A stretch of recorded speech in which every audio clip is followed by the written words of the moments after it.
తాజా సమాచారం. Senior IPS అధికారి ఏబి వెంకటేశ్వరరావు గారికి జగన్మోహన్ రెడ్డి గారి ప్రభుత్వం పోస్టింగ్ ఇచ్చింది ఎట్టకేలకి. ఈ మధ్యనే సెంట్రల్ అడ్మినిస్ట్రేటివ్ ట్రిబ్యునల్ వాళ్ళు వెంకటేశ్వరరావు గారి మీద విధించిన సస్పెన్షన్ చెల్లదు అని తీర్పిచ్చిన విషయం తెలుసు. దాని మీద హైకోర్టుకు వెళితే హైకోర్టు వారు క్యాట్ ఆర్డర్ మీద స్టే విధించడానికి నిరాకరించారు. ఈ నేపథ్యంలో ఇప్పుడు తప్పనిసరి పరిస్థితుల్లో చీఫ్ సెక్రటరీ జవహర్ రెడ్డి గారు పోస్టింగ్ ఇస్తూ ఉత్తర్వులు ఇచ్చారు. ఇవాళ ఆయన ఉద్యోగ విరమణ చేస్తున్నాడు కాబట్టి ఇప్పుడు పోస్టింగ్ తీసుకుంటే ఉద్యోగంలో ఉండగా ఆయన ఇవాళ సాయంత్రానికి రిటైర్ అవుతారు. సో 4.5 సంవత్సరాల సుదీర్ఘ పోరాటం తర్వాత వెంకటేశ్వరరావు గారు నైతిక విజయం సాధించారు. జరగాల్సిన నష్టం చాలా జరిగింది. ఆయన తన ఉద్యోగ జీవితంలో చాలా కోల్పోయారు. ఈ విషయంలో జగన్మోహన్ రెడ్డి ప్రభుత్వం, ఆ ప్రభుత్వంలో పనిచేసినటువంటి ఉన్నతాధికారులు సిఎస్ జవహర్ రెడ్డి గారి దగ్గర నుంచి మొదలుకొని అందరూ కూడా ఆయన పట్ల అన్యాయంగా చట్టవిరుద్ధంగా కూడా ప్రవర్తించారు. అయినా కూడా అవిశ్రాంతంగా ఆయన పోరాడి చిట్ట చివరి రోజున తన గౌరవాన్ని నిలుపుకున్నాడు పోస్టింగ్ తెచ్చుకోవడం ద్వారా. ఇది మామూలు పోరాటం కాదు. మామూలు వ్యక్తులు చేయలేరు ఈ పోరాటాన్ని. ఈవెన్ ఐపీఎస్ ఐఏఎస్ అధికారులు కూడా చేయలేరు. ఎందుకంటే దీంట్లో చాలా మానసిక క్షోభ ఒక్కటే కాదు, చాలా డబ్బు కూడా అవసరం, చాలా నైతిక స్థైర్యం కూడా అవసరం. ఎందుకంటే మొత్తం ప్రపంచం అంతా మీకు వ్యతిరేకంగా ఉన్నప్పుడు, అధికార యంత్రాంగం మొత్తం మీ మీద గురిపెట్టినప్పుడు మీరు ఒక్కళ్లే పోరాటం చేసుకోవాలి. బయట ఉన్న వ్యక్తులు సానుభూతి పలుకుతారు, మద్దతు పలుకుతారు, కానీ వాళ్ళు ఎవరూ కూడా హెల్ప్ చేయలేరు. అందువలనే మరి change.orgలో ఆయన పేరు మీద ఒక పిటిషన్ పెడితే దాదాపు 50,000 మంది సంతకాలు చేశారు. అయితే ప్రయోజనం ఏంటి? చిట్ట చివరికి హైకోర్టు వారు సెంట్రల్ అడ్మినిస్ట్రేటివ్ ట్రిబ్యునల్ ఇచ్చినటువంటి ఆర్డర్ మీద స్టే విధించడానికి నిరాకరించారు కాబట్టి చచ్చినట్టు పోస్టింగ్ ఇవ్వాల్సిన పరిస్థితి వచ్చింది. లేకపోతే ఇచ్చేవాళ్ళు కాదు. ఈ సందర్భంలో 2-3 పాయింట్లు చెప్పుకోవాలి ఇక్కడ. అదేంటంటే, నేను దీని మీద పదే చాలాసార్లు డెవలప్మెంట్స్ ఉన్నప్పుడల్లా కూడా వీడియోలు చేస్తూ వచ్చాను. ఈ నేపథ్యంలో చాలామంది కామెంట్స్లో రకరకాలుగా రాస్తూ ఉంటారు. ఇందులో చాలామంది వైసీపీ అభిమానులు కూడా ఉంటారు. వైసీపీ అభిమానులుగా ఉండటం, మద్దతుదారులుగా ఉండటం అందులో ఏమీ తప్పు లేదు. అయితే మనం చెప్పేటువంటి విషయంలో న్యాయం ఉందా, మనం చెప్పే విషయంలో నిజం ఉందా, వాస్తవాలు ఉన్నాయా లేదా అనే దాంతో నిమిత్తం లేకుండా ఈ వైసీపీ సింపథైజర్స్ అని చెప్పుకునేవారు కామెంట్స్ చేస్తారు. అది సమస్య. వాళ్ళు చేసిన కొన్ని కామెంట్స్ గురించి ప్రస్తావిస్తాను ఇక్కడ. చాలా మంది ఏమంటారంటే, అవును ఆయన అధికారంలో ఉన్నప్పుడు లేక ఉద్యోగంలో ఉన్నప్పుడు 23 మంది వైసీపీ ఎమ్మెల్యేలని తెలుగుదేశంలో పార్టీలో చేర్చాడు, దానికి ఆయన అనుభవించాలి కదా, అందుకనే శిక్ష ఆయనకి అని అంటారు. ఇక్కడ పాయింట్ ఏమిటంటే, ఇటువంటి ఆరోపణలన్నీ పొలిటికల్ ఆరోపణలు. వైసీపీ వాళ్ళు చేశారు ఎప్పుడు ఆరోపణలు, వాళ్ళు కూడా మర్చిపోయారు ఆరోపణ. కానీ వైసీపీని ఫాలో అవుతున్నామని చెప్పుకునే వాళ్ళు మాత్రం అదే ఆరోపణ మళ్ళీ రిపీట్ చేస్తూ ఉంటారు. వైసీపీ ఎమ్మెల్యేలు 23ని టీడీపీలో చేర్చాడు ఈయన ఉద్యోగంలో ఉండగా అనేటువంటి ఆరోపణ మీద వెంకటేశ్వరరావు గారిని సస్పెండ్ చేశారా, ఆయన ఉద్యోగం నుంచి దూరంగా ఉంచారా? కాదు. ఎందుకంటే దానికి ఎటువంటి ఆధారం లేదు. అది ఓన్లీ ఒక పొలిటికల్ ఆరోపణ. పొలిటికల్ ఆరోపణల మీద ఉద్యోగస్తుల మీద గనక చర్యలు తీసుకోవాలి అంటే, ఇప్పుడు జగన్మోహన్ రెడ్డి గారి ప్రభుత్వంలో ఉద్యోగాలు చేస్తున్న వాళ్ళంతా, ఎస్పెషల్లీ ఐఏఎస్ ఐపీఎస్ ఆఫీసర్లలో సగానికి సగం ఇంతకంటే దారుణమైన పరిస్థితికి రేపు గురయ్యే అవకాశం ఉంటుంది ప్రభుత్వం మారితే. మరి మీరు చెప్పేది కనుక అది గనక ప్రాతిపదిక అయితే, ఓన్లీ పొలిటికల్ ఆరోపణలే ప్రాతిపదిక చర్యలు తీసుకోవడానికంటే. కాబట్టి వెంకటేశ్వరరావు గారి మీద అది పొలిటికల్ ఆరోపణ, పెట్టిన కేసు అది కాదు. అది నిజమైతే మరి జగన్మోహన్ రెడ్డి గారు ఆ కేసు పెట్టచ్చు కదా. ఈయన అధికారిగా ఉండి వైసీపీకి చెందినటువంటి ఎమ్మెల్యేలని బెదిరించి, భయపెట్టి, ప్రలోభ పెట్టి ఇంకో రకంగా టీడీపీలో చేర్చాడు అనే దానికి సంబంధించి మీ దగ్గర ఆధారాలుంటే దాని మీద కేసు పెట్టి కదా ఆయన మీద మరి చర్యలు తీసుకోవాలి. అట్లా చేయాల. కాబట్టి ఆ రకమైన ఆరోపణలు ఊరికినే పదే రిపీట్ చేసినంత మాత్రాన అవి వాస్తవాలు కాదు.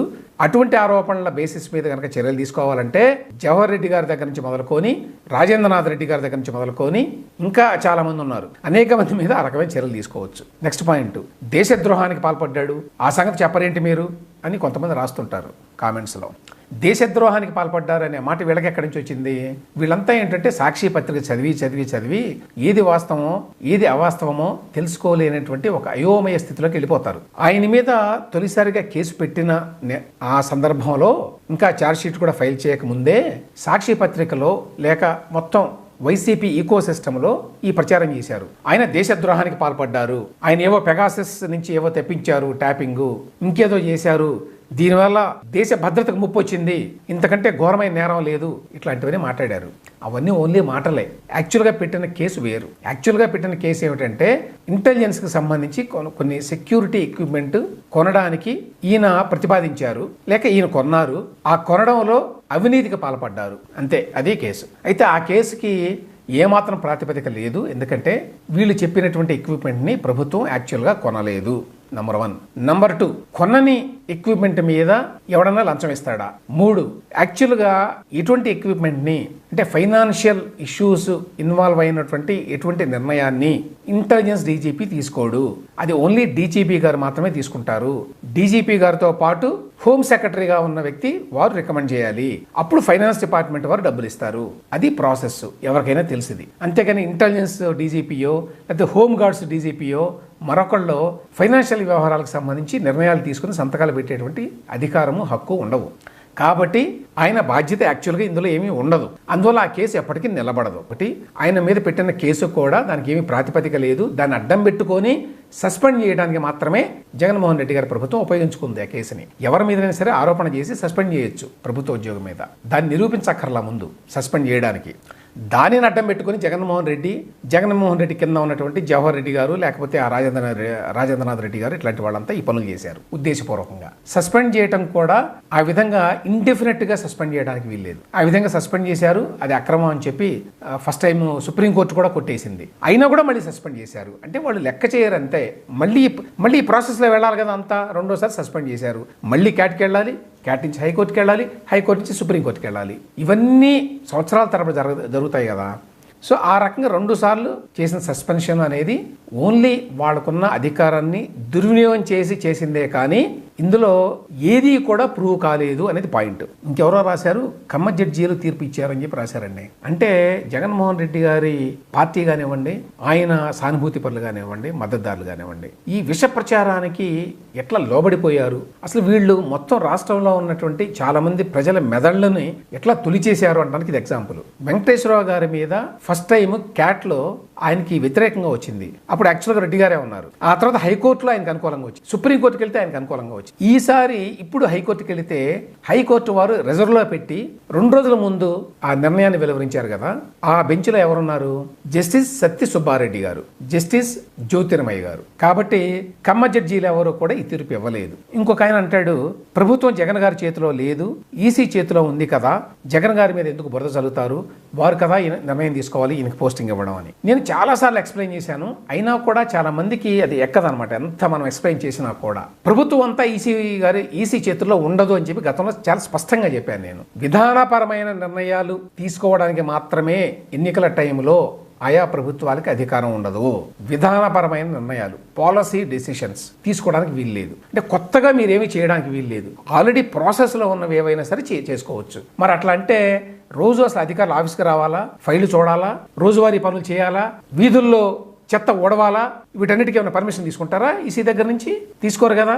జీతాలు ఇవ్వాలా, జవహర్ రెడ్డి గారు విశాఖపట్నం వెళ్ళి రివ్యూ చేస్తే ఫ్లైట్ టికెట్లు కొనాలా, వీటన్నిటికీ ఈసీ వారి పర్మిషన్ అవసరం లేదు. ఇవన్నీ రెగ్యులర్ అడ్మినిస్ట్రేషన్లో భాగం. కాబట్టి ఇక్కడ కూడా ఏబీ వెంకటేశ్వరరావు గారికి పోస్టింగ్ ఇవ్వాలా లేదా అనేది ప్రభుత్వ నిర్ణయం, అడ్మినిస్ట్రేషన్ నిర్ణయం. ఇంకా స్పెసిఫిక్గా చెప్పాలి అంటే చీఫ్ సెక్రటరీగా ఉన్నటువంటి జవహర్ రెడ్డి గారి నిర్ణయం. దానికి ఈసీ వాళ్ళకి సంబంధం లేదు. ఇప్పుడు జవహర్ రెడ్డి గారు పోస్టింగ్ ఇస్తున్నారు. ఈసీ వారు ఏమైనా లేఖ రాశారా పోస్టింగ్ ఇవ్వండి అని? లేదు కదా. కాబట్టి ఇది కూడా అబద్ధం. విషయం ఏంటంటే చివరికి ఏబీ వెంకటేశ్వరరావు గారి మీద దాదాపు 4.5 సంవత్సరాల పాటు ఆయన సస్పెన్షన్లో ఉంచి నానా రకాలుగా ఇబ్బందులు పెట్టారు కదా. ఆయన మీద ఒక కేసు కూడా ప్రూవ్ కాలేదు, ఒక ఆరోపణ కూడా ప్రూవ్ కాలేదు. ఇంకొంతమంది కేంద్ర ప్రభుత్వం ప్రాసిక్యూషన్కి అనుమతి ఇచ్చిందంటారు. అదేదో పెద్ద విషయం అలాగా. ప్రాసిక్యూషన్కి అనుమతి ఇవ్వడం అంటే ఏం లేదండి. నేను ఆరోపణలు చేశాను, ఆరోపణల మీద విచారణ మొదలు పెడతాను అంటే సరే మొదలు పెట్టండి అని చెప్పారు కేంద్ర ప్రభుత్వం. అంతే, దానికి అర్థం అది ప్రాసిక్యూషన్ అంటే. అంతకుమించి ప్రాసిక్యూషన్కి అనుమతి ఇచ్చారు కాబట్టి అదేదో పెద్ద విషయం అన్నట్టుగా చాలామంది మాట్లాడుతుంటారు. అంత పెద్ద విషయం అయితే చాలాసార్లు చెప్పాను నేను. శ్రీలక్ష్మి గారి మీద ప్రాసిక్యూషన్ నడుస్తోంది ఇప్పుడు. అయినా కూడా ఐఏఎస్ ఆఫీసర్గా శ్రీలక్ష్మి గారు చాలా ఇంపార్టెంట్ కీ ఫైల్స్ మీద సంతకాలు పెడుతున్నారు, నిర్ణయాలు తీసుకుంటున్నారు. అవునా కదా? వెంకటేశ్వరరావు గారిని ఈ విధంగా హెరాస్ చేసి 4.5 సంవత్సరాల పాటు ఎంత ఉన్నతాధికారినైనా, ఏ రకమైన కేసు లేకపోయినా, ఏ రకమైన ప్రాతిపదిక లేకపోయినా, జస్ట్ బ్యాడ్ ఫెయిత్ తోటి, దురుద్దేశంతో ఒక ఉన్నతాధికారిని నానా రకాలుగా హింసించవచ్చు అని జగన్మోహన్ రెడ్డి గారు ప్రూవ్ చేశాడు. ఇదే పనిని రేపు కొత్తగా వచ్చే ప్రభుత్వాలు చెయ్యవు అని అనుకోవడానికి వీల్లేదు.